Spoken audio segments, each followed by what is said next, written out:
Welcome friends, इडुसाला में आपका स्वागत है। आज के वीडियो में हम लोग इडुटेरिया बिहार तथ्य संग्रह देखेंगे। ये बिल्कुल नई है, मार्केट में बिल्कुल नई आई हुई है और ये द्वितीय संशोधित संस्करण है। आज के वीडियो में हम लोग बिहार का इतिहास देखेंगे और ये आधुनिक बिहार से संबंधित है। देखिए, ये सेक्शन बहुत ही इंपॉर्टेंट है, आपके एग्जाम के लिए ज़रूर से ज़रूर आपको क्वेश्चन यहाँ से देखने को मिलेंगे, तो आप लोग इसको कई बार देख लीजिएगा। तो चलिए इसको स्टार्ट करते हैं। हम लोग पूरा आधुनिक बिहार देखेंगे। स्टार्ट करने से पहले अगर आप चैनल पे नए हैं तो चैनल को सब्सक्राइब कर लीजिएगा, बेल आइकन को प्रेस कर दीजिएगा ताकि आपको नए नए वीडियो मिलता रहे। साथ ही वीडियो को लाइक कीजिए, शेयर कीजिए, कमेंट कीजिए। और हाँ, इडुसाला का एक बैकअप चैनल है लेट्स डन, उसको भी आप लोग सब्सक्राइब कर लीजिएगा। चलिए अब देखते हैं आधुनिक बिहार का इतिहास। तो सबसे पहले इसमें आधुनिक बिहार में क्या क्या देखने वाले हैं। यूरोपीय कंपनियों का प्रवेश देखेंगे, जनजातीय विद्रोह देखेंगे, 1857 की क्रांति और बिहार, और साथ ही राष्ट्रीय आंदोलन और बिहार, और पृथक बिहार का गठन कैसे होता है, ये सभी यहाँ पे हम लोग देखेंगे। तो यूरोपीय कंपनियों का प्रवेश देखते हैं इसको। बिहार में सर्वप्रथम पुर्तगाली आए जो हुगली से पटना नाव द्वारा व्यापार करते थे। वे पटना से सोरा, सूती वस्त्र, चीनी मिट्टी के बर्तन और मसाले आदि प्राप्त करते थे। 1632 में पटना कॉलेज की जो उत्तरी इमारत है, तो पटना में डचों ने अपना व्यापारिक केंद्र स्थापित किया था। डचों की अभिरुचि किसमें थी? सूती वस्त्र और सोरा, इस सभी में थी। अंग्रेजों ने 1620 में पटना के आलमगंज में अपना व्यापारिक केंद्र स्थापित किया, लेकिन वह 1621 में बंद हो गया था। उन्हें व्यापारिक केंद्र स्थापित करने में वास्तविक सफलता 1651 में मिली थी। अंग्रेज यात्री पीटर मुंडी 1632 में बिहार आया था। उसने यहाँ व्यापार की संभावनाएं देखी तथा डच कंपनी को व्यापार करते हुए देखा। अंग्रेजी कंपनी की फैक्ट्री में वर्तमान में गुलजार बाग, पटना स्थित गवर्नमेंट प्रिंटिंग प्रेस एवं सर्वे कार्यालय स्थित है। डेनिश कंपनी ने 1774 में पटना सिटी के नेपाली कोठी के समीप अपनी फैक्ट्री स्थापित की थी। मुगल शासक फर्रुख सियर जो 1713 से 19 के बीच में रहा, तो फर्रुख सियर ने 1717 में अंग्रेजों को भारत में कहीं भी व्यापार करने एवं सिक्के प्रयोग करने की मान्यता दी थी। इस घोषणा को ईस्ट इंडिया कंपनी का मैग्ना कार्टा कहा जाता है। अब देखेंगे बंगाल, बिहार एवं अंग्रेज। तो अंग्रेजी कंपनी को 1717 में व्यापारिक अधिकार प्राप्त हो गया था। दूसरी ओर बंगाल के नवाब अलीवर्दी खान मुगलों से हटकर स्वतंत्र सत्ता चला रहे थे, अतः व्यापारिक हितों के लिए संघर्ष स्वाभाविक था। तो 1756 में अलीवर्दी खान की मृत्यु के बाद उसका नाती सिराजुद्दौला बंगाल का नवाब बनता है और 23 जून 1757 को अंग्रेजों एवं सिराजुद्दौला के बीच प्लासी की युद्ध होती है, जिसमें सिराजुद्दौला पराजित हो जाता है। उसके बाद मीर जाफर को कठपुतली नवाब बनाया जाता है। 1760 में मीर जाफर की जगह उसके दामाद मीर कासिम को नवाब बनाया जाता है। मीर कासिम ने अंग्रेजों के हस्तक्षेप को कम करने के उद्देश्य से अपनी राजधानी कहाँ, मुंगेर स्थापित कर दिया था। स्थानीय व्यापारियों पर से करों को समाप्त कर दिया था। इससे ब्रिटिश व्यापारियों को परेशानी होने लगी थी। अंग्रेजों ने 1763 में मीर कासिम को हटाकर पुनः मीर जाफर को नवाब बना दिया था। 1763 में मीर कासिम भागकर पटना आ गया। पटना में उसने अंग्रेजी फैक्ट्री पर अधिकार कर लिया।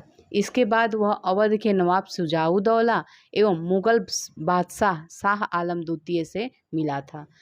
तीनों की संयुक्त सेना एवं अंग्रेजों हेक्टर मुनरो के नेतृत्व में अंग्रेजों के बीच 22 अक्टूबर 1764 में बक्सर का युद्ध होता है और इस युद्ध में संयुक्त सेना की हार होती है, अंग्रेज विजयी होते हैं। 12 अगस्त 1765 को इलाहाबाद की संधि होती है। इसके तहत मुगल सम्राट शाह आलम द्वितीय को 26 लाख रुपए वार्षिक के बदले ईस्ट इंडिया कंपनी को बिहार, बंगाल और उड़ीसा की दीवानी का अधिकार देना पड़ता है। ठीक है।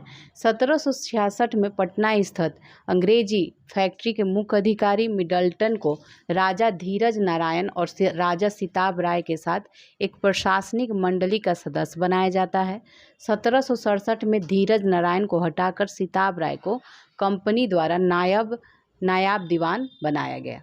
1770 में बंगाल बिहार के क्षेत्र में भीषण अकाल पड़ता है। पटना, भागलपुर, दरभंगा, पूर्णिया में अकाल का जो है प्रकोप भयंकर था।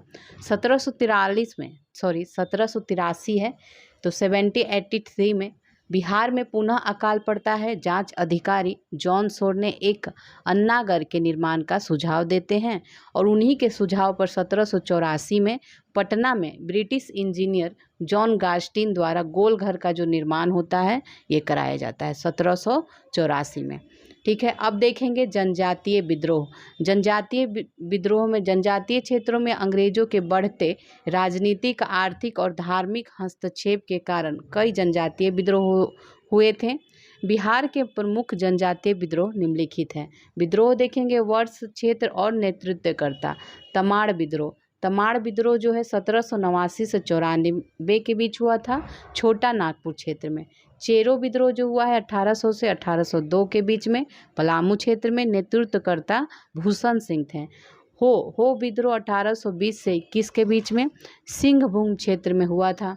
कोल विद्रोह जो है 1831 से 32 के बीच में छोटा नागपुर क्षेत्र में हुआ था। बुद्धो भगत ने नेतृत्व किया था। संथाल विद्रोह 1855-56 में संथाल परगना क्षेत्र में सिद्धू कान्हू चांद भैरव ने नेतृत्व किया था। सरदारी विद्रोह 1858 से 95 के बीच छोटा नागपुर और सिंहभूम क्षेत्र में हुआ था। मुंडा विद्रोह 1895 से 1900 के बीच छोटा नागपुर क्षेत्र में हुआ था। बिरसा मुंडा इसके नेतृत्व करता थे। ताना भगत विद्रोह 1913-14 के बीच गुमला क्षेत्र में हुआ था। ये जतरा भगत ने किया था नेतृत्व। इसमें देखेंगे अब हम लोग संथाल विद्रोह। संथाल विद्रोह देखिए 1855-56 के बीच होता है। 1857 की क्रांति से तुरंत पहले यह विद्रोह भागलपुर से राजमहल, ठीक है, भागलपुर से राजमहल तक के क्षेत्र में हुआ, जिसे दामन ए कोह के नाम से जाना जाता है। यह जनजातीय शोषण के विरुद्ध प्रथम सशक्त जनजातीय विद्रोह था। इस विद्रोह का कारण क्या था? बाहरी दिक्कियों, जो बाहरी लोग थे इनको ये दिक्कू कहते थे, तो इनके द्वारा शोषण करना, माझी व्यवस्था एवं परहा पंचायत व्यवस्था में परिवर्तन, ये सभी के कारण हुआ था। ठीक है, इस विद्रोह का नेतृत्व सिद्धू कान्हू चांद भैरव ने किया था। सिद्धू कान्हू चांद भैरव ने। यह विद्रोह असफल रहा था, लेकिन इसके जो परिणाम थे, परिणाम स्वरूप संथाल परगना काश्तकारी अधिनियम बनाया गया था 1869 में और संथाल परगना एवं माझी व्यवस्था को मान्यता दी गई थी। अब मुंडा विद्रोह देखेंगे, ये 1895 से 1900 के बीच हुआ। यह जनजातीय विद्रोह में सबसे सशक्त जनजातीय विद्रोह था। विद्रोह की व्यापकता के कारण इसे उल गुलान विद्रोह के रूप में भी जाना जाता है। इस विद्रोह का कारण क्या था? ये भी दिक्कुओं द्वारा किया गया शोषण,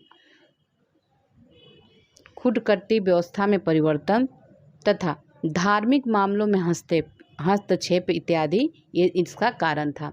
इस विद्रोह का जो नेतृत्व किया था बिरसा मुंडा ने किया था। उन्होंने आनंद पांडे से वैष्णव धर्म की दीक्षा प्राप्त करी थी और उन्होंने स्वयं को क्या कहा? स्वयं को सिंह भोगा का अवतार बताया। उन्होंने आचरण शुद्धता, आत्म सुधार और एकेश्वरवाद का उपदेश दिया था। इस विद्रोह का तीव्र रूप 1899 में रहा, जब कई स्थानों पर अंग्रेजों को हराया गया था। 3 फरवरी 1900 ईस्वी को बिरसा मुंडा को गिरफ्तार कर लिया गया था। 9 जून 1900 को हैजा के कारण इनकी मृत्यु हो जाती है। विद्रोह के परिणाम स्वरूप खुदकट्टी व्यवस्था पुनः लागू कर दी जाती है। छोटा नागपुर काश्तकारी अधिनियम 1908 पारित किया गया 1908 में। 1857 की क्रांति के पूर्व बिहार में हुए विद्रोह या आंदोलन देखेंगे तो वहाबी आंदोलन देखिए, इसके प्रवर्तक जो थे अब्दुल अल वहाब थे। अब्दुल अल वहाब, इन्होंने अरब क्षेत्र में इसको प्रारंभ किया था। भारत में देखें तो भारत में इसको प्रारंभ करने के लिए कौन जिम्मेदार है? सैयद अहमद बरेलवी, ये राय बरेली के इनके नेतृत्व में हुआ था। प्रारंभ में इस विद्रोह का उद्देश्य क्या था? धार्मिक सुधार था, लेकिन बाद में इसमें राजनीतिक सुधार और आंदोलन के रूप में इसका उद्देश्य बदल गया। भारत में इस विद्रोह के 2 केंद्र थे। प्रथम केंद्र था ये सितना, सितना जो है पश्चिमोत्तर सीमा पर है और दूसरा केंद्र पटना था। ठीक है, दूसरा केंद्र पटना था। पटना केंद्र से धन एवं स्वयंसेवकों को सितना भेजा जाता था। सैयद अहमद बरेलवी ने पटना में अपने 4 प्रतिनिधि चुने थे। कौन कौन? इनायत अली, विलायत अली, फरहत अली और मोहम्मद हुसैन को चुना था। बंगाल का फरायजी आंदोलन वहाबी आंदोलन से ही प्रेरित था। वहाबी आंदोलन के दमन के लिए 1863 में अम्बाला तथा 1865 में पटना अभियान चलाया गया। वहाबी नेताओं को कारावास तथा मृत्युदंड की सजा दी गई। अंततः आंदोलन को दबा दिया गया। अब नोनिया विद्रोह देखेंगे। ये 1770 से 1800 के बीच में हुआ था। बिहार के सोरा उत्पादक वर्ग जो नोनिया होते हैं, इनके द्वारा यह विद्रोह किया गया था। सोरा का उपयोग बारूद बनाने में किया जाता था। बिहार में सोरा उत्पादन मुजफ्फरपुर, सारण, हाजीपुर, पूर्णिया आदि क्षेत्रों में होता था। बिचौलियों कच्चा सोरा ब्रिटिश कारखाने को देते थे तथा मुनाफा स्वयं रख लेते थे। इसके परिणाम स्वरूप क्या हुआ कि नोनिया समुदाय ने गुप्त रूप से सोरा बेचना शुरू कर दिया। अंग्रेजों ने इस पर रोक लगाई, जिसके विरोध में नोनिया समुदाय ने विद्रोह कर दिया। अंततः अंग्रेजों द्वारा विद्रोह को दबा दिया गया। अब लोटा विद्रोह 1856 में लोटा विद्रोह हुआ है और यह विद्रोह कहाँ हुआ है? मुजफ्फरपुर जेल के कैदियों द्वारा किया गया था। जेल में कैदियों को पहले पीतल का लोटा दिया जाता था, बाद में सरकार ने मिट्टी का लोटा देने का निर्णय किया और कैदियों ने इसका कड़ा विरोध किया और 1856 ईस्वी में विद्रोह कर दिया। परिणाम स्वरूप अंग्रेजी सरकार को पुनः कैदियों को पीतल का लोटा देना पड़ा। अब देखेंगे 1857 की क्रांति और बिहार में 1857 की क्रांति का प्रारंभ जो होता है 12 जून 1857 को देवघर जिले के रोहिणी गांव में होता है। 32वीं इन्फेंट्री रेजिमेंट के सैनिकों के विद्रोह से ये शुरुआत होती है। इस विद्रोह में लेफ्टिनेंट नॉर्मन लेस्ली तथा सर्जन डॉक्टर ग्रांट मारे जाते हैं। रोहिणी के विद्रोह को मेजर मैकडोनाल्ड के द्वारा दबा दिया जाता है। विद्रोही सैनिकों को फांसी दे दी जाती है। यहाँ पे पटना में विद्रोह का नेतृत्व 3 जुलाई को पटना सिटी के पुस्तक विक्रेता पीर अली ने किया। विद्रोह में अफीम एजेंट डॉक्टर और आर लॉयल का मारा गया, परंतु कमिश्नर टेलर ने विद्रोह को यहाँ पे दबा दिया। पीर अली सहित 17 व्यक्तियों को फांसी दे दी गई। 25 जुलाई 1857 को मुजफ्फरपुर में असंतुष्ट सैनिकों ने कुछ अंग्रेज अधिकारियों की हत्या कर दी। उसी दिन दानापुर में 3 रेजिमेंटों के सैनिकों ने भी विद्रोह कर दिया। सैनिकों ने शाहाबाद जिले में प्रवेश कर जगदीशपुर के जमींदार बाबू कुंवर सिंह से मिलकर विद्रोह को प्रारंभ किया। 30 जुलाई को सरकार ने तत्कालीन सारण, तिरहुत, चंपारण और पटना जिलों में सैनिक शासन लागू कर दिया। विद्रोही सैनिकों ने के एक झुंड ने भागलपुर तथा गया पहुंचकर जेल से 400 कैदियों को मुक्त करा लिया। उन्होंने टिकारी राज पर हमला कर 10,000 रुपए की लूट किए। जगदीशपुर के जमींदार बाबू कुंवर सिंह ने बिहार में हुए 1857 की क्रांति को नेतृत्व प्रदान किया। उन्हें कमिश्नर टेलर ने पटना में भेंट के लिए निमंत्रण दिया, मगर मौलवी अहमदुल्ला के साथ हुए विश्वासघात को समझते हुए उन्होंने 4000 सैनिकों के साथ विद्रोह प्रारंभ कर दिया। उन्होंने जगदीशपुर में बंदूकें एवं गोला बारूद बनाने का कारखाना स्थापित किया तथा 27 जुलाई 1857 को आरा पर अधिकार कर लिया। आरा में हुए संघर्ष में कैप्टन डनवर मारा गया, लेकिन कुंवर सिंह को आरा छोड़ना पड़ा। वे रीवा और बांदा के रास्ते लखनऊ पहुँचे। उन्हें अवध के शाह ने आजमगढ़ जिला का फरमान दिया। आगे देखेंगे दिसंबर 1857 में कुंवर सिंह ने नाना साहब के साथ मिलकर कानपुर में अंग्रेजों से युद्ध किया। उन्होंने आजमगढ़ में भी अंग्रेजों को पराजित किया। शिवराजपुर घाट गंगा नदी के पास जो है पार करने के क्रम में सेनापति डगलस की गोली से कुंवर सिंह का बायां हाथ घायल हो जाता है। उन्होंने अपना बायां हाथ काटकर गंगा में प्रवाहित कर दिया और कहा, हे गंगा मैया, अपने प्यारे को यह अकिंचन भेंट स्वीकार करो। हे गंगा मैया, अपने प्यारे की यह अकिंचन भेंट स्वीकार करो, ऐसा कुंवर सिंह ने कहा। चलिए अब आगे देखते हैं। 23 अप्रैल 1858 को कैप्टन ली ग्रांट के नेतृत्व में आई ब्रिटिश सेना को कुंवर सिंह ने बुरी तरह पराजित कर दिया। 26 अप्रैल 1858 में कुंवर सिंह की मृत्यु हो जाती है। कुंवर सिंह की मृत्यु के बाद उनके छोटे भाई अमर सिंह ने आंदोलन का नेतृत्व संभाला, जबकि दूसरे भाई हरिकिशन सिंह ने उनको पूर्ण सहयोग दिया। अमर सिंह ने कैमूर की पहाड़ियों में मोर्चाबंदी कर सरकार के विरुद्ध संघर्ष जारी रखा।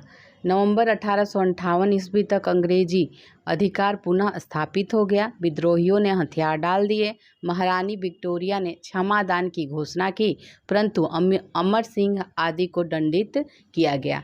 कांग्रेस की स्थापना और बिहार। 28 दिसंबर 1885 को बम्बई में गोकुलदास संस्कृत विद्यालय में A.O. ह्यूम के द्वारा भारतीय राष्ट्रीय कांग्रेस की स्थापना होती है। प्रथम अधिवेशन की अध्यक्षता W.C. बनर्जी ने किया। इस अधिवेशन में 72 प्रतिनिधियों ने भाग लिया, लेकिन बिहार से कोई प्रतिनिधि शामिल नहीं था। कांग्रेस के दूसरे अधिवेशन में बिहार से 31 प्रतिनिधि ने भाग लिया। बिहार में हुए कांग्रेस के अधिवेशन देख लेते हैं। 27वां अधिवेशन 1912 में बांकीपुर पटना में हुआ था और इसके अध्यक्ष R.N. मुधोलकर थे। 37वां अधिवेशन 1922 में गया में हुआ था और चित्तरंजन दास इसके अध्यक्ष थे। 54वां अधिवेशन 1940 में रामगढ़ झारखंड में हुआ था। मौलाना अबुल कलाम आज़ाद इसके अध्यक्ष बने थे। अब बंग भंग और स्वदेशी आंदोलन और बिहार देखेंगे। बंगाल विभाजन की घोषणा 20 जुलाई 1905 को तत्कालीन वायसराय लॉर्ड कर्जन ने किया था। इसे 16 अक्टूबर 1905 को प्रभावी किया गया। विभाजन के विरोध में संपूर्ण देश में बंग भंग विरोधी आंदोलन शुरू हो गया। बंगाल विभाजन के विरोध में बिहार में प्रधानाध्यापक सतीश चंद्र चक्रवर्ती की प्रेरणा से दरभंगा में रक्षाबंधन मनाया गया। विरोध को सशक्त बनाने के लिए बिहारी स्टूडेंट कॉन्फ्रेंस की स्थापना 1906 में हुई। बंगाल विभाजन को 12 दिसंबर 1911 में रद्द कर दिया गया। मुजफ्फरपुर बम कांड 1908 में। मुजफ्फरपुर में 30 अप्रैल 1908 ईस्वी को खुदीराम बोस और प्रफुल्ल चंद्र चाकी ने जज किंग्सफोर्ड की हत्या का प्रयास किया। उन्होंने गाड़ी पर बम फेंका, लेकिन गाड़ी में प्रिंगले केनेडी की पत्नी और पुत्री थी। बम कांड में उनकी मृत्यु हो जाती है। घटना के बाद वे दोनों रेलवे लाइन से समस्तीपुर भाग निकले। प्रफुल्ल चंद्र चाकी ने गिरफ्तारी से बचने के लिए आत्महत्या कर ली और खुदीराम बोस पूसा में पकड़े गए। ठीक है, पूसा में। खुदीराम बोस को 18 वर्ष की आयु में 11 अगस्त 1908 को फांसी की सजा दी गई। होम रूल आंदोलन और बिहार। 1916 में एनी बेसेंट के नेतृत्व में मद्रास तथा बाल गंगाधर तिलक के नेतृत्व में पूना में होम रूल लीग की स्थापना हुई। बिहार में देखा जाए तो 16 दिसंबर 1916 को मौलाना मजहरुल हक की अध्यक्षता में होम रूल लीग की शाखा की स्थापना होती है। खान बहादुर, सरफराज हुसैन खान एवं राय बहादुर पूर्णांदु नारायण सिन्हा उपाध्यक्ष तथा चंद्रवंशी सहाय एवं वैद्यनाथ नारायण सिंह जो है सचिव बनाए गए। श्रीमती एनी बेसेंट पहली बार 18 अप्रैल 1918 एवं दूसरी बार 25 जुलाई 1918 को पटना आई थी। उन्होंने होम रूल के विचारों से सबको अवगत कराया और इस आंदोलन का उद्देश्य क्या था? उद्देश्य था ब्रिटिश साम्राज्य के अधीन रहते हुए संवैधानिक तरीके से स्वशासन प्राप्त करना था। चंपारण सत्याग्रह 1917 देखेंगे। चंपारण में किसानों के 3 कठिया प्रणाली प्रचलित थी। इसके तहत किसानों को प्रत्येक 20 कट्ठे में 3 कट्ठे में नील की खेती करना अनिवार्य होता था। इस व्यवस्था के प्रति किसानों में काफ़ी आक्रोश था, क्योंकि नील की फसल जो है भूमि को बंजर बना रही थी, वही आर्थिक रूप से शोषक भी थी। 1916 में कांग्रेस के लखनऊ अधिवेशन में मुरली भरहवा गांव के राजकुमार शुक्ल ने इस समस्या पर कांग्रेस नेतृत्व का ध्यान आकृष्ट किया। ब्रजकिशोर प्रसाद ने एक प्रस्ताव पेश किया। राजकुमार शुक्ल ने महात्मा गांधी जी को बिहार आकर किसानों की समस्या सुनने के लिए आमंत्रित किया। गांधी जी कोलकाता से 10 अप्रैल 1917 को पटना पहुंचे थे और 15 अप्रैल 1917 को वे चंपारण मोतिहारी पहुंचे। उन्होंने प्लांटर्स एसोसिएशन के सचिव J.M. विल्सन से जांच कार्य में सहयोग करने का अनुरोध किया। चंपारण के जिला मजिस्ट्रेट W.J. हॉडकॉक ने 16 अप्रैल 1917 को गांधी जी के चंपारण छोड़ने संबंधी अधिसूचना जारी की। धारा 144 के उल्लंघन के आरोप में उन्हें गिरफ्तार कर लिया गया। बाद में 21 अप्रैल 1917 को उन्हें रिहा कर दिया गया। गांधी जी ने स्वतंत्र जांच कर 13 मई 1917 को अपनी जांच रिपोर्ट बिहार उड़ीसा के मुख्य सचिव को सौंपी। परिणाम स्वरूप कृषकों की स्थिति की जांच के लिए चंपारण एग्रेरियन समिति का गठन हुआ। इस समिति के अध्यक्ष मध्य प्रदेश के आयुक्त F.G. स्लाई थे तथा महात्मा गांधी, L.C. अदामी, राजा हरिहर प्रसाद और नारायण सिंह, D.J. रीड एवं G. रेनी ये सभी इनके सदस्य थे। समिति ने अपनी रिपोर्ट में तिनकठिया प्रणाली समाप्त करने की अनुशंसा की। इस प्रकार गांधी जी का भारत में प्रथम सत्याग्रह जो था का प्रयोग सफल रहा। चंपारण सत्याग्रह में गांधी जी के प्रमुख सहयोगी राजेंद्र प्रसाद, ब्रज किशोर प्रसाद, अनुग्रह नारायण सिंह, धरणीधर, मजहरुल हक, राजकुमार शुक्ल, रामनवमी प्रसाद, शंभू शरण ये सभी थे। चंपारण सत्याग्रह गांधी जी द्वारा भारत में चलाया गया प्रथम सत्याग्रह था। चंपारण सत्याग्रह से प्रेरित होकर जून 1919 में मधुबनी जिले के किसानों ने स्वामी विद्यानंद के नेतृत्व में दरभंगा राज्य के विरुद्ध आंदोलन किया। किसान सभा देखेंगे 1922 में मुंगेर में शाह मोहम्मद जुबैर की अध्यक्षता में किसान सभा का गठन हुआ। श्री कृष्ण सिंह इसके उपाध्यक्ष और सिद्धेश्वरी चौधरी एवं नंद किशोर सिंह जो थे इसके सचिव थे। 1928 में स्वामी सहजानंद सरस्वती ने बिहटा में औपचारिक किसान सभा की स्थापना की। नवंबर 1929 में सोनपुर मेले में स्वामी सहजानंद सरस्वती की अध्यक्षता में विधिवत प्रांतीय किसान सभा की स्थापना की गई। इसके सचिव श्री कृष्ण सिंह थे। बिहार किसान आंदोलन में कार्यानंद शर्मा, राहुल सांकृत्यायन, पंचानन शर्मा, यदुनंदन शर्मा आदि नेता शामिल थे। बिहार प्रांतीय किसान सभा का दूसरा अधिवेशन पुरुषोत्तम दास टंडन की अध्यक्षता में 1934 में हुआ। तीसरा अधिवेशन स्वामी सहजानंद सरस्वती की अध्यक्षता में 1935 में हाजीपुर में हुआ। नवंबर 1936 में कार्यानंद शर्मा के नेतृत्व में मुंगेर के बढ़ैया ताल में बिहार प्रांतीय किसान सभा, ठीक है, बिहार प्रांतीय किसान सभा ने जमींदारी उत्पीड़न के विरोध में संघर्ष किया। 11 अप्रैल 1936 को लखनऊ में स्वामी सहजानंद की अध्यक्षता में अखिल भारतीय किसान सभा का गठन हुआ और इसके सचिव थे NG रंगा, ठीक है, सचिव NG रंगा थे और स्वामी सहजानंद की अध्यक्षता में 11 अप्रैल 1936 को इसका भारतीय किसान सभा का गठन होता है। किसान सभा का मुख्य उद्देश्य था किसानों की समस्याओं को राष्ट्रीय स्तर पर लाना तथा उसका समाधान करना। अब देखेंगे बिहार प्रांतीय किसान सभा सम्मेलन। प्रथम सम्मेलन सोनपुर में 1929 में हुआ और अध्यक्ष थे स्वामी सहजानंद सरस्वती। द्वितीय सम्मेलन जो है गया में 1934 में हुआ, पुरुषोत्तम दास टंडन की अध्यक्षता में। तृतीय सम्मेलन हाजीपुर 1935 में स्वामी सहजानंद सरस्वती की अध्यक्षता में। प्रमुख किसान नेता और उनका कार्य क्षेत्र देखेंगे। यदुनंदन शर्मा ये गया, यदुनंदन शर्मा जो है गया क्षेत्र से संबंधित थे। यमुना काई ये दरभंगा और सारण से। राहुल सांकृत्यायन ये अनवारी अंबारी सिवान से। कार्यानंद शर्मा मुंगेर बढ़ैया ताल से ये संबंधित थे। अब देखेंगे खिलाफत आंदोलन और बिहार।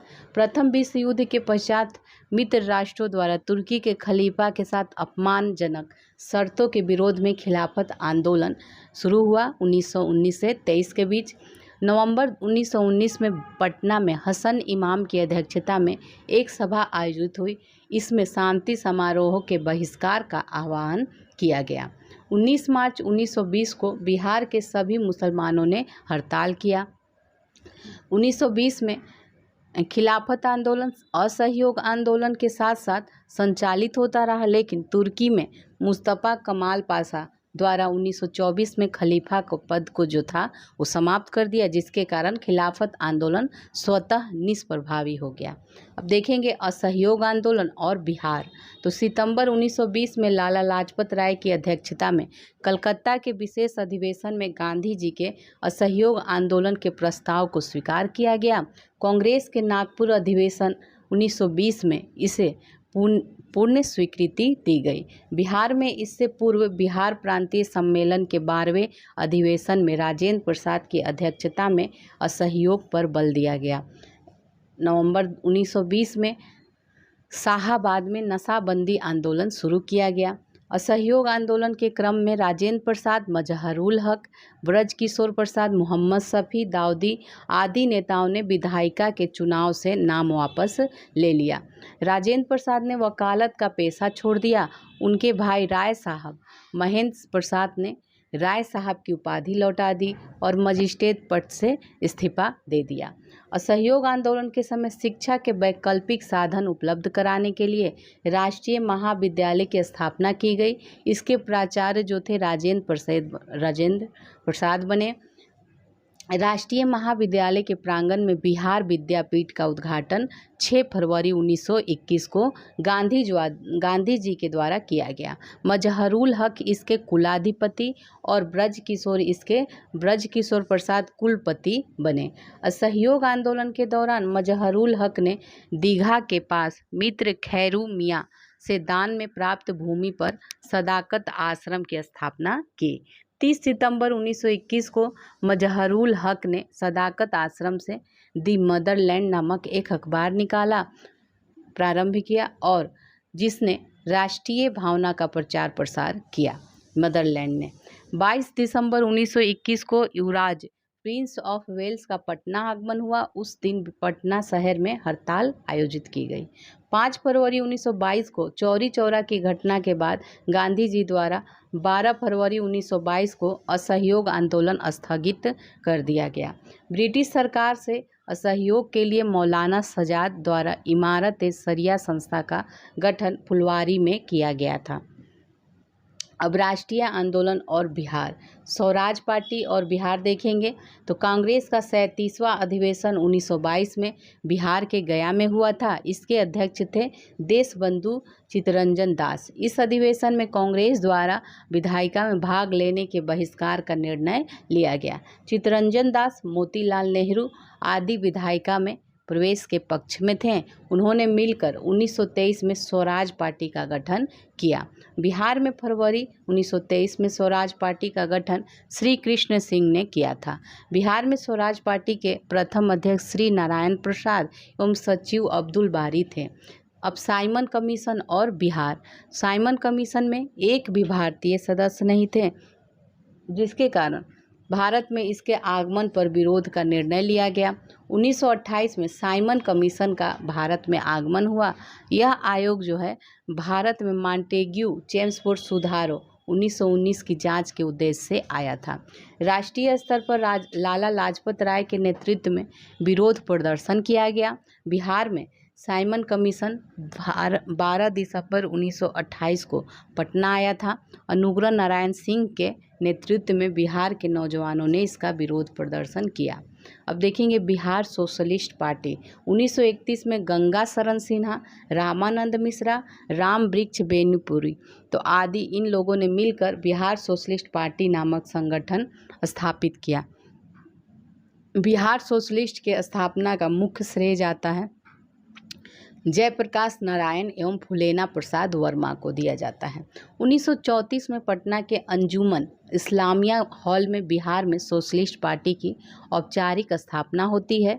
इसके अध्यक्ष आचार्य श्री नरेंद्र देव और सचिव जो हैं जयप्रकाश नारायण थे। इसके अन्य सदस्यों में राम वृक्ष बेनीपुरी, गंगा शरण सिन्हा, अब्दुल बारी, योगेंद्र शुक्ल ये सभी थे। इस संगठन का मुख्य योगदान समाजवादी विचारों को बढ़ाने एवं किसान मजदूरों को संगठित करने में रहा। सविनय अवज्ञा आंदोलन और बिहार। कांग्रेस के लाहौर अधिवेशन 1929 में पूर्ण स्वराज के साथ सविनय अवज्ञा आंदोलन का प्रस्ताव पारित हुआ। प्रस्ताव के अनुरूप 26 जनवरी 1930 को बिहार सहित संपूर्ण भारत में स्वाधीनता दिवस उत्साहपूर्वक मनाया गया।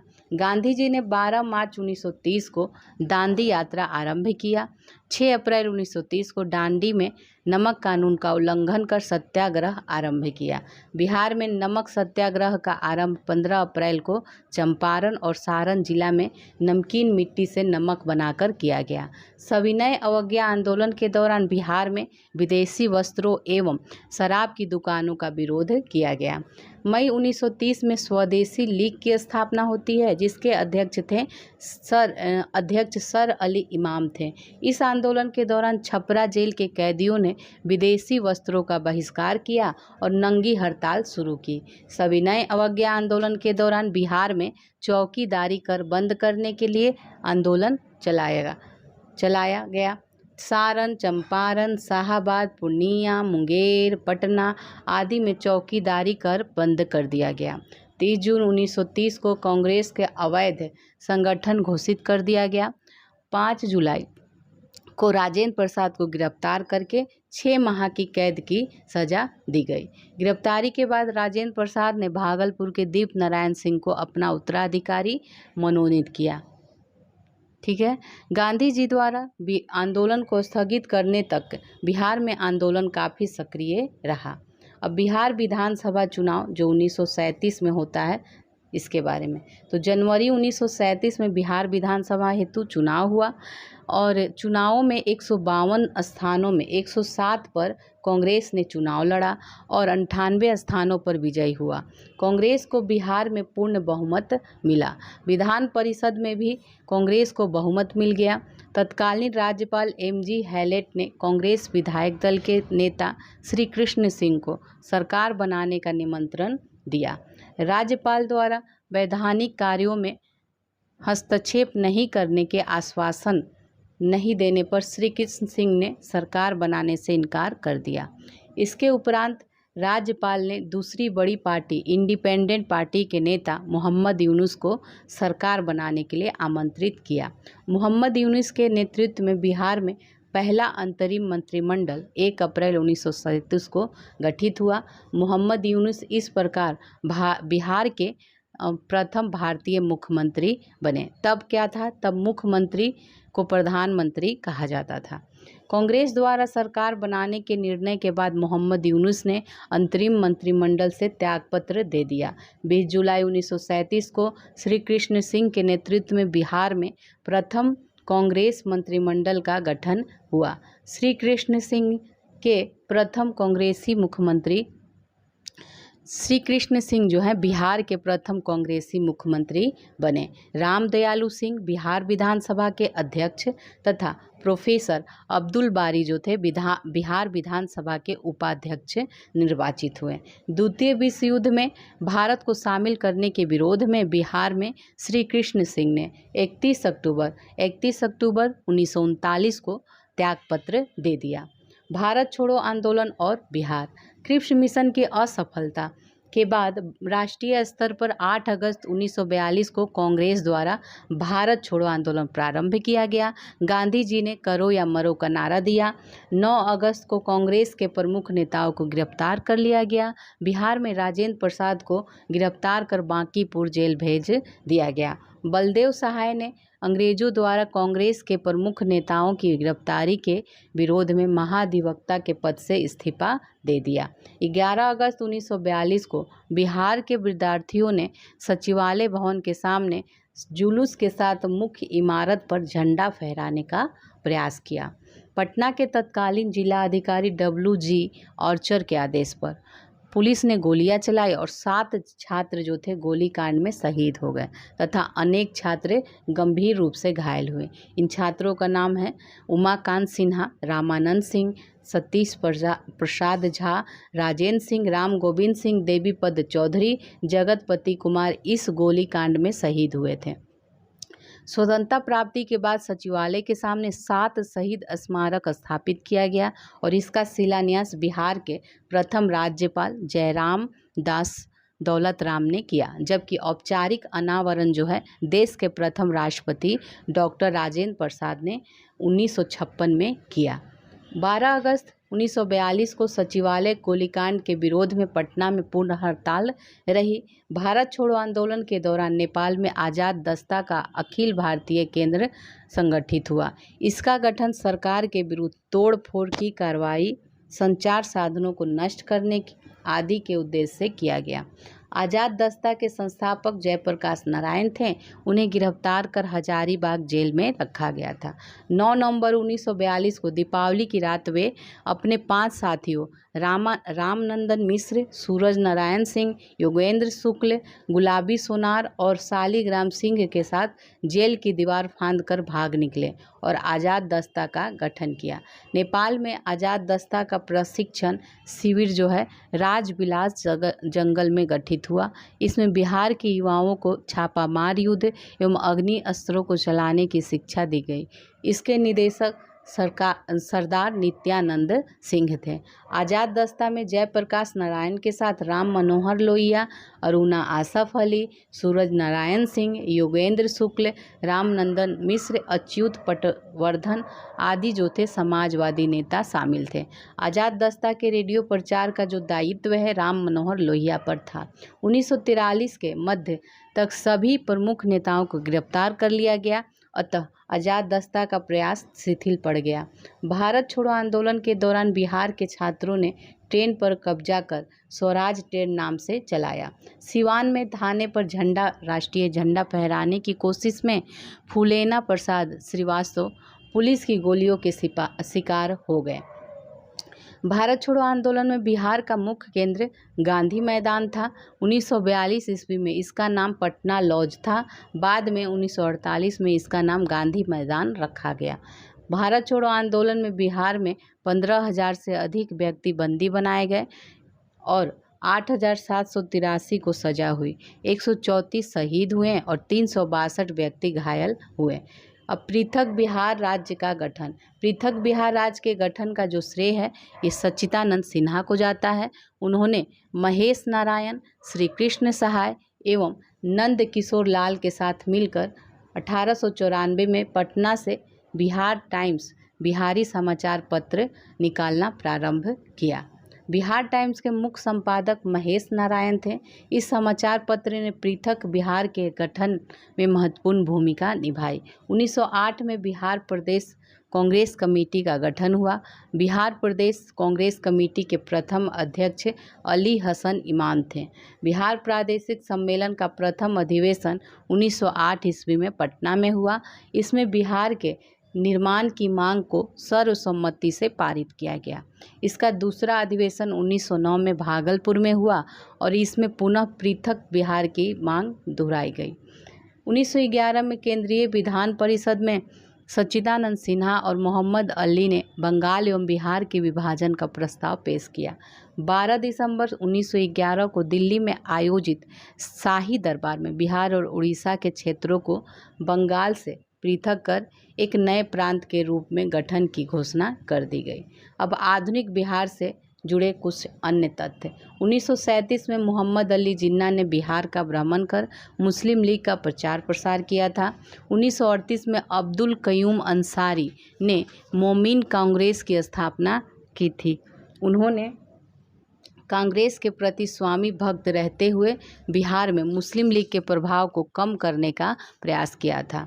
1938 में आदिवासी महासभा का गठन हुआ। इसके अध्यक्ष थे थियोडोर सुरीन थे। कालांतर में इसके प्रभावशाली नेता राम जयपाल सिंह थे। बिहार में स्वतंत्रता आंदोलन के क्रम में बिहार की महिलाओं ने बढ़ चढ़कर हिस्सा लिया था। प्रमुख महिला स्वतंत्रता सेनानी थी श्रीमती प्रभावती देवी, श्रीमती शैलबाला राय, श्रीमती हसन इमाम, श्रीमती सरस्वती देवी, श्रीमती साधना देवी, श्रीमती विंध्यवासिनी देवी, श्रीमती कुसुम कुमारी, श्रीमती राजवंशी देवी, श्रीमती भगवती देवी, ये सभी थे। आशा सहाय 1943 में सुभाष चंद्र बोस की आज़ाद हिंद फौज में शामिल हुई थी और 1946 में जापान से स्वदेश लौटकर उन्होंने महिलाओं को हथियार चलाने का प्रशिक्षण दिया था। गोविंदपुर गांव के श्री नरसिंह गोप की पत्नी श्रीमती जिरियावती देवी ने 16 अंग्रेज सिपाहियों को गोली मार दी थी। राष्ट्रीय आंदोलन के प्रसार में बिहार के साहित्य का भी योगदान रहा। डॉक्टर राजेंद्र प्रसाद ने चंपारण में महात्मा गांधी एवं खादी का अर्थशास्त्र पुस्तकों की रचना की। तो चंपारण में महात्मा गांधी और खादी का अर्थशास्त्र, ये किसने लिखा है? डॉक्टर राजेंद्र प्रसाद ने। ठीक है, अब आगे देखेंगे। पंडित जगन्नाथ प्रसाद चतुर्वेदी ने भारत की वर्तमान दशा और स्वदेशी आंदोलन पुस्तक की रचना की थी। राजा साहब ने गांधी टोपी की रचना की थी। 1906 में श्री कृष्ण सिंह और तेजेश्वर प्रसाद ने बिहार स्टूडेंट कॉन्फ्रेंस की स्थापना की थी। राजेंद्र प्रसाद ने छात्रों के साथ मिलकर कलकत्ता में सर्वेंट्स ऑफ इंडिया सोसाइटी की स्थापना की। 1916 में तत्कालीन शिक्षा सदस्य सर शंकरन नायर ने केंद्रीय विधान परिषद में पटना विश्वविद्यालय विधेयक प्रस्तुत किया था। अब ऐतिहासिक घटनाक्रम एक नज़र में देख लेते हैं। 1000 से 600 ईसा पूर्व के बीच आर्यों का बिहार क्षेत्र में आगमन होता है। 563 ईसा पूर्व में गौतम बुद्ध का जन्म होता है। 540 ईसा पूर्व में महावीर स्वामी का जन्म हुआ है। 483 ईसा पूर्व में गौतम बुद्ध का महापरिनिर्वाण होता है। 468 ईसा पूर्व में महावीर स्वामी का निधन होता है। 544 ईसा पूर्व में बिंबिसार द्वारा मगध का उत्थान और हर्यक वंश की स्थापना होती है। 455 ईसा पूर्व में उदयन द्वारा पाटलिपुत्र को प्रथम बार राजधानी बनाया जाता है। 344 ईसा पूर्व में नंद वंश की स्थापना हुई थी है। 321 ईसा पूर्व में चंद्रगुप्त मौर्य द्वारा मौर्य वंश की स्थापना होती है। 261 ईसा पूर्व में कलिंग युद्ध होता है। 185 ईसा पूर्व में मौर्य वंश के अंतिम शासक बृहदर्थ की हत्या, शुंग वंश की स्थापना होती है। 78 ईस्वी में कनिष्क द्वारा राजा बनने के अवसर पर शक संवत प्रारंभ होता है। 320 ईस्वी में गुप्त संवत प्रारंभ होता है। 635 ईस्वी में वेनसेंग की बिहार यात्रा होती है। 35 में 673 में इत्सिंग की बिहार यात्रा होती है और 750 ईस्वी में पाल वंश की स्थापना होती है। 1198 में बख्तियार खिलजी का बिहार शरीफ पर विजय होता है। 1225 में इल्तुतमिश का बिहार बंगाल पर अभियान होता है। 1324-25 में गयासुद्दीन तुगलक का बिहार अभियान होता है। 1359-60 में फिरोज शाह का बिहार अभियान होता है। 1504 में सिकंदर लोदी का बिहार अभियान होता है। 1529 में बाबर द्वारा नुहानियों पर विजय प्राप्त किया जाता है। 1532 में हुमायूं का नुहानियों पर विजय। 1534 में सूरजगढ़ की लड़ाई होती है और इसमें शेर शाह की जीत। 1539 में चौसा युद्ध में शेर शाह की जीत होती है। 1540 में कन्नौज युद्ध में शेर शाह की जीत होती है और सूर्यवंश की स्थापना। 1541 में शेर शाह द्वारा पटना का पुनर्निर्माण किया जाता है। 1545 में सासाराम में शेर शाह के मकबरे का निर्माण। 1545 में कालिंजर युद्ध के दौरान शेर शाह का निधन। 1576 में अकबर का बिहार विजय होता है। 1616 में मनेर में दौलत शाह के मकबरे का निर्माण किया जाता है। 1621 में शाहजादा परवेज बिहार का प्रांतपति बनता है, शाहजादा परवेज। नेक्स्ट है 1632 में पीटर मुंडी की बिहार यात्रा, डचों के व्यापारिक केंद्र की स्थापना होती है। 1651 में ब्रिटिश व्यापारिक केंद्र की वास्तविक स्थापना होती है। 1666 में श्री गुरु गोविंद सिंह का जन्म। 1670 में जॉन मार्शल की बिहार यात्रा होती है। 1699 में श्री गोविंद सिंह द्वारा खालसा पंथ की स्थापना होती है। 1713 में फर्रुख सियर का बिहार में राज्य अभिषेक। 1717 में अंग्रेजी कंपनी को व्यापारिक एकाधिकार मिला। 1740 में अलीवर्दी खान बिहार का नवाब बनता है। 1756 में अलीवर्दी खान का निधन हो जाता है। सिराजुद्दौला बंगाल का नवाब बनता है। 1757 में प्लासी का युद्ध होता है, ठीक है। 1757 में 1764 में आपका बक्सर का युद्ध है। 1765 में इलाहाबाद की संधि होती है। 1770 में बिहार में भीषण अकाल पड़ता है। 1784 में गोल घर का निर्माण होता है और 1821 में बिहार में वहाबी आंदोलन प्रारंभ होता है। 1855-56 में संथाल विद्रोह। 1856 में मुजफ्फरपुर में लोटा विद्रोह। 1857 में देवघर से बिहार में 1857 की क्रांति का प्रसार है। 1865 में पटना अभियान द्वारा वहाबी आंदोलन का दमन होता है। अब मुख्य घटना देख लीजिए। 1874 में बिहार में अकाल पड़ा था। 1884 में राजेंद्र प्रसाद का जन्म जीरादेई सिवान में हुआ था। 1899-1900 में बिरसा आंदोलन। 1906 में बिहार स्टूडेंट कॉन्फ्रेंस की स्थापना। 1908 में मुजफ्फरपुर बम कांड हुआ था। बिहार प्रदेश कांग्रेस कमेटी का गठन हुआ था। 1911 में पृथक बिहार प्रांत बनाने की घोषणा। 1912 में पृथक बिहार प्रांत का गठन।